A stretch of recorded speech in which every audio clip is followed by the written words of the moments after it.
নতুন নতুন ভালোবাসার গল্প পেতে আমাদের ভয়েস অফ সুমন চ্যানেলটি সাবস্ক্রাইব করে পাশে থাকা বেল আইকনটি ক্লিক করুন। ধন্যবাদ।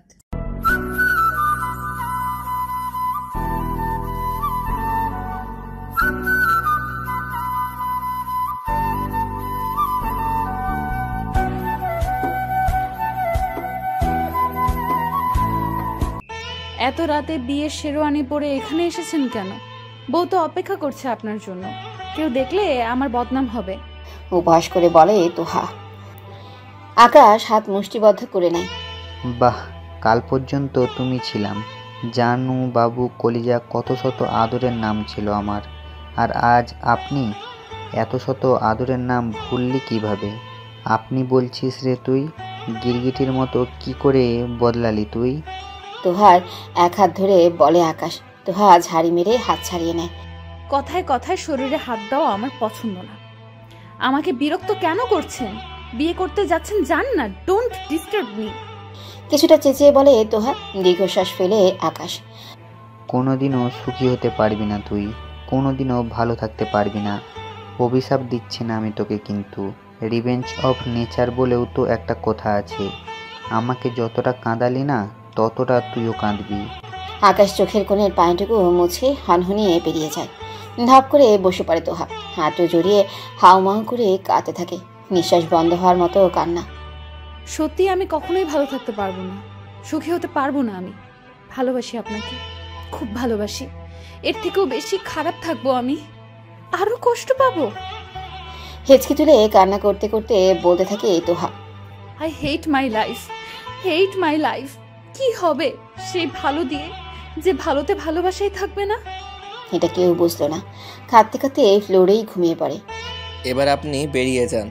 মারিয়াকে ছেড়ে দিয়ে চিত হয়ে শুয়ে বলে মেঘ। মারিয়া এতক্ষণ মিটমিট করে হাসছিল। নিজের স্বপ্ন পূরণ হয়েছে। মারিয়া ভেবেছিল মারিয়াকে কাছে টেনে নেওয়ার পরে মেঘ মারিয়াতে আসক্ত হয়ে পড়বে, কিন্তু এখন মেঘের কথা শুনে ভ্রু কুঁচকে ফেলে। এখন এত রাতে কি করে যাব? জামা পরতে পরতে বলে মারিয়া। আই ডোন্ট নো, 5 মিনিটের মধ্যে রুমের বাইরে দেখতে চাই, না হলে। মেঘ কথা শেষ করার আগে মারিয়া বলে ওঠে, না হলে কি? দেখুন, আমি এখন কোথাও যাচ্ছি না, এখানেই থাকবো। মারিয়ার কথা শেষ করতে মেঘ মারিয়ার গলা টিপে ধরে। এখনো চোখ বন্ধ মেঘের। মারিয়ার নিঃশ্বাস নিতে কষ্ট হচ্ছে। 2 হাত দিয়ে আপ্রাণ চেষ্টা করছে মেঘকে ছাড়ানোর। যেতে বলেছি। দাঁতে দাঁত চেপে শক্ত কণ্ঠে বলে মেঘ। ছেড়ে দেয় মারিয়াকে, আবার সোজা হয়ে শুয়ে পড়ে। মারিয়া গলায় হাত দিয়ে কাশতে থাকে। চোখে মুখে রক্ত উঠে গেছে। মানুষ আপনি? কাশতে কাশতে বলে মারিয়া। এক্স্যাক্টলি, আমি মানুষ নই। আমার কাছে সব মেয়েরাই এক। আপনাকে দেখে বা আপনার সাথে সময় কাটিয়ে আমি আপনার প্রতি দুর্বল হয়ে পড়ব? সিরিয়াসলি বোরিং চিন্তা ভাবনা আপনার। দীর্ঘশ্বাস ফেলে বলে মেঘ। এনিওয়ে, অনলি 2 মিনিটস আছে, আর তারপর যতটুকু নিঃশ্বাস আছে সেটুকু আর থাকবে না। মারিয়া ব্যাগটা নিয়ে তাড়াহুড়া করে দৌড়ে বেরিয়ে যায়। মেঘ পাকা হাসে। বেশ সকাল সকাল ঘুম ভেঙে যায় তোহার। মর্নিং ওয়াক করতে বেশ ভালো লাগে তোহার। সকাল সকাল রাস্তায় একটা কাক পানিও থাকে না। শিশিরে ভেজে থাকে পথঘাট। চুলগুলো হাত খাপা করে হিজাব পেঁচিয়ে নেয়। মুখে একটু স্নো নিয়ে জুতো পরে ফোনটা হাতে নিয়ে বেরিয়ে পড়ে। আজ একটু বেলা করে ফিরবে। এখানে একটু ভালো লাগছে না তোহার। কবে বাড়ি ফিরতে পারবে সেদিনই শান্তি। রুম থেকে বেরিয়ে দেখতে পায় আকাশ ডাইনিং রুমের সোফায় ঘুমিয়ে আছে তোহার রুমের দিকে তাকিয়ে। তোহার আর বুঝতে বাকি নেই আকাশ ফুলসজ্জার ঘরে যায়নি। বুক চিরে দীর্ঘশ্বাস ফেলে তোহা হাঁ টিপে টিপে বেরিয়ে যায়। আকাশ জেগে গেলে 1000টা কথা বলবে, যেগুলো শুনতে আর ভালো লাগছে না তোহার। ফোন টিপতে টিপতে রাস্তার এক পাশ দিয়ে হাঁটছে তোহা। হঠাৎ কিছু একটা সাথে বেঁধে ধরাম করে পড়ে যায়। আবার কোমরে ব্যথা পায়। চোখে পকেটে রেখে ঘুরিস নাকি রে কানা কোথাকার? নাকি মেয়ে দেখলেই ধাক্কা দিতে ইচ্ছে করে? চোখ মুখ খুঁচকে সামনে তাকাতেই তোহা চুপসে যায়। হাঁ করে কিছু বলতে গেছিল, হাঁটা হাই থেকে যায়। মেঘ বুকে হাত গুজে বাঁকা চোখে তাকিয়ে আছে তোহার থেকে। প্রতিবন্ধী তুমি? মেঘের গম্ভীর মুখের এমন কথায় রেগে যায়, কিন্তু রাগটা প্রকাশ করার জন্য তো কথা বলতে হবে। তোহার মুখ থেকেই কথা বের হবে না। উঠে দাঁড়ায়। ফোনে গ্লাস ফেটে গেছে। সামনের মাসেই 40,000 টাকা দিয়ে বাবা ফোনটা কিনে দিয়েছিল। ফোনের দিকে তাকিয়ে অঝরে কেঁদে ফেলে তোহা। মেঘ কপালে 4টা ভাঁজ ফেলেই তাকায় তোহার দিকে। তোহা কেঁদেই যাচ্ছে। ডিসকাস্টিং। জোরে শ্বাস নিয়ে বলে মেঘ। তোহাকে পাশ কাটিয়ে শার্টের হাতা ভাঁজ করতে করতে চলে যায় মেঘ। তোহা মেঘের যাওয়ার দিকে তাকিয়ে মুখ বাঁকায়। আমার ফোনটা শালা কোনোদিনও বউ পাবি না তুই, সারা জীবন চিরকুমার হয়ে থাকবি। ফুসতে ফুসতে বলে তোহা। সেটা তোমাকে ভাবতে হবে না বউ, মাই ফুড। মেঘ তাহার সামনে এসে দাঁড়িয়ে বলে। ভূত দেখার মতো চমকে ওঠে তোহা। কিছুটা দূরে গিয়ে দাঁড়ায়, দরদর করে ঘামতে থাকে। মেঘ সব শুনে ফেললো। এবার নিশ্চয়ই মারবে। তোমার ফোন ভেঙে গেছে, এখানে 50 আছে, নতুন কিনে নিও। মেঘরাজ কখনো কারো কাছে ঋণী থাকে না। তোহা হাত টেনে টাকাগুলো দিয়ে বড় বড় পা ফেলে চলে যায় মেঘ। হন্তদন্ত হয়ে তাকিয়ে থাকে তোহা। হাঁটতে যাওয়া আর হয় না তোহার। হাতে থাকা টাকা থেকে তাকিয়ে দাঁত কটমট করে ওঠে। কত বড় সাহস! তোহার হাতে টাকা ধরিয়ে দিয়ে যায়। ওকে কি ভিখারি মনে হয়? ননসেন্স। নেহাত লোকটা দানবের মতো চেহারা দেখে তোহা ভয় পায়। না হলেই মেরেই দিত তোহা, দেখিয়ে দিত তোহা কি জিনিস। বড় বড় পা ফেলে আবার বাড়ির দিকে যায় তোহা।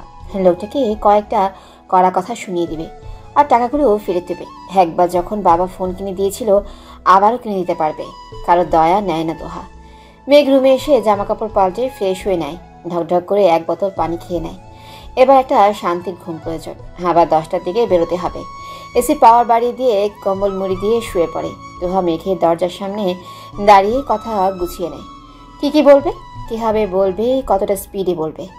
অতঃপর বুকে হাত দিয়ে জোরে শ্বাস টেনে দরজা ধাক্কা দেয়। ওমা, দরজা ভেতর থেকে বন্ধ। এবার ঢুকবে কি করে? আর টাকাই বা ফেরত দেবে কি করে? দরজায় একটা লাথি মারে তোহা।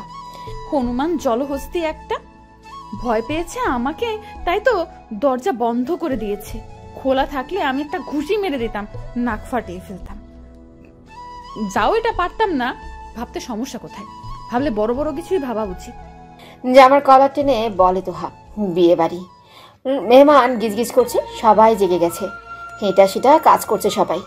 তোহা কিচেনে চলে যায়। এটা তোহার মামার বাড়ি। তোহার মা কিচেনে রান্না করছিল। মা, তোহা কিছুটা রাগী কণ্ঠে বলে। হ্যাঁ সোনা, বলো। তরকারিতে নুন দিয়ে বলে তোহার মা। আমি এখন বাসায় যাব। কেন? বাসায় তো কেউ নেই, আমরা সবাই তো এইখানে। তাহলে তুই একা বাড়ি গিয়ে কি করবি?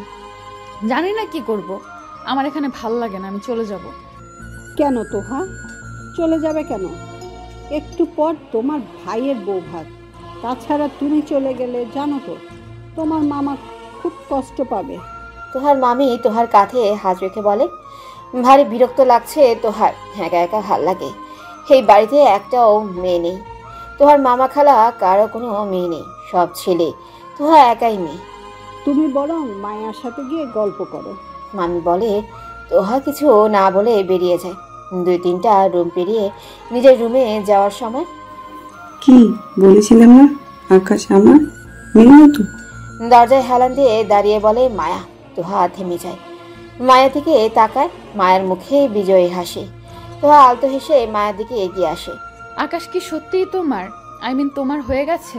আমি তো দেখলাম সারা রাত বাইরে ওই সোফাটায় শুয়েছিল। আই এম শিওর যে তোমার দিকে ফিরেও তাকায়নি। তাহলে তোমার হলো কি করে? তেতে উঠে মায়া। দমিয়ে রাখা রাগ ফাঁস করে বেরিয়ে যায়। হাত মুষ্টিবদ্ধ করে নেয়। কি বলতো মায়া, মিথ্যে আশ্রয় নিয়ে তুমি হয়তো আকাশকে বিয়ে করে নিয়েছো, কিন্তু কখনোই আকাশের মনে জায়গা করে নিতে পারবে না। খুব কি দরকার ছিল এমনটার? আকাশের দুর্বলতার সুযোগ নিয়ে ওর সাথে নোংরা নোংরা কিছু পিক তুলে, বাবার অনেক টাকা পয়সা তার দুর্ব্যবহার করে, পুলিশের ভয় দেখিয়ে বিয়ে করে নিল। কিন্তু সংসার সেটা করতে পারবে তো? ঝুনাচিয়ে জিজ্ঞেস করে তোহা। এই তো দাঁতের উপর দাঁত রেখে চিৎকার করে বলে মায়া। ঠোঁটের উপর আঙ্গুল রেখে শব্দ করে তোহা। একটা কথা বলি মায়া, যা করার করেছো, এবার প্লিজ একটু ভালো হয়ে যাও। আকাশকে ভালোবেসো, ভালো রেখো। আমি বুঝতে পারি তুমি আকাশকে খুব ভালোবাসো। ভালো না বাসলে এতটা রিস্ক নিয়ে এত কিছু করতে না আকাশকে পাওয়ার জন্য। জানো তো, আমিও আকাশকে খুব ভালোবাসি। তাই প্লিজ আমাকে খোঁচা মেরে কথা বলো না। আমারও তো কষ্ট হয়, তাই না? মানুষ তো আমিও। আমি হয়তোবা তোমার মতো করে নোংরা পিক তুলে ভালোবাসা প্রকাশ করতে পারি না, কিন্তু মনের মধ্যে ভালোবাসা জমে আছে। চোখ ভর্তি পানি আর ঠোঁটের কোণে মিষ্টি হাসি নিয়ে বলে তোহা। আমি বিশ্বাস করি ভাগ্যে যা লেখা আছে তা হবেই। আর আকাশ আমার না। আমার হলে তোমার মতো হাজারটা মায়া আমার থেকে আলাদা করতে পারতো না। যাকে যা হওয়ার ছিল তা হয়ে গেছে। গড়িয়ে পড়া পানি মুছে বলে তোহা। মায়া অপলক তাকিয়ে থাকে।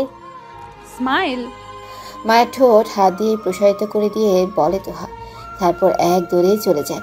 তোহা আজকে খুব সুন্দর করে সেরেছে। হাঁটু অব্দি চুলগুলো ছেড়ে দিয়েছে। ধপধপে সাদা গাউন, সাদা কাচের চুড়ি, 2 হাত ভর্তি করে ঠোঁটে গোলাপি লিপস্টিক, মুখে হালকা মেকআপ, ব্যাস সাজ কমপ্লিট। এক হাতে একটুখানি গাউন উঁচু করে হাঁটছে। মেঘ একপাশে দাঁড়িয়ে ফোন দেখছে। এখানে থাকার কোনো ইচ্ছে নেই মেঘের। বাবা অনেক রিকোয়েস্টে ঢাকা থেকে 2 দিনের জন্য এখানে এসেছে। 2 দিন পর মানে আজকে চলে যাওয়ার ডেট, কিন্তু বাবা যেতে দিচ্ছে না। ভীষণ বিরক্ত মেঘ। হেই, আমাকে একটা বেলুন দিবা? সুন্দর একটা মেয়েলি কণ্ঠ ভেসে আসে মেঘের কানে। চোখটা আপনা আপনি সেই কণ্ঠে অনুসরণ করে নেয়। সাদা ড্রেস পরিহিত লম্বা চুলগুলোর দিকে চোখ আটকে যায় মেঘের। ছোট একটা বাচ্চা থেকে বেছে বেছে সাদা বেলুন নিচ্ছে আর খিলখিল করে হাসছে। হঠাৎ মেঘের কিউরিওসিটি জাগে, মেয়েটার মুখ দেখার। এগিয়ে যায়। মুখের উপর বেবি হেয়ারগুলো ছড়িয়ে ছিটিয়ে আছে তোহার। গোলাপি ঠোঁট মেলে হাসলে বা পাশে ঠোঁটের কোণে সুন্দর একটা তেল। চোখ আটকে যায় মেঘের। ওয়াও মাশাল্লাহ। মুখ থেকে আপনা আপনি বেরিয়ে আসে মেঘের। তোহা বেলুন উড়িয়ে দিয়ে হাত দিয়ে টোকা দিচ্ছে।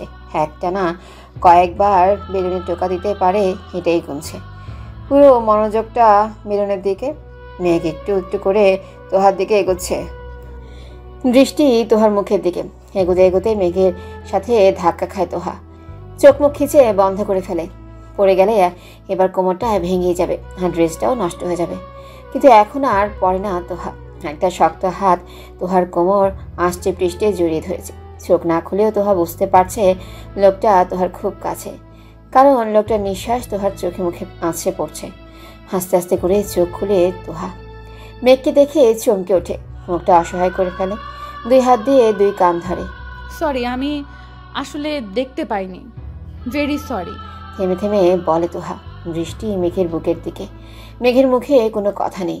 ও এক দৃষ্টিতে তাকিয়ে আছে তোহার দিকে, যেন চোখ সরালেই পালিয়ে যাবে। তোহা মেঘের হাতের উপর হাত দেয়।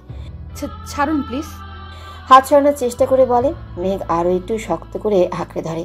তোহা ভরকে যায়। এ কোন জ্বালায় পড়লাম?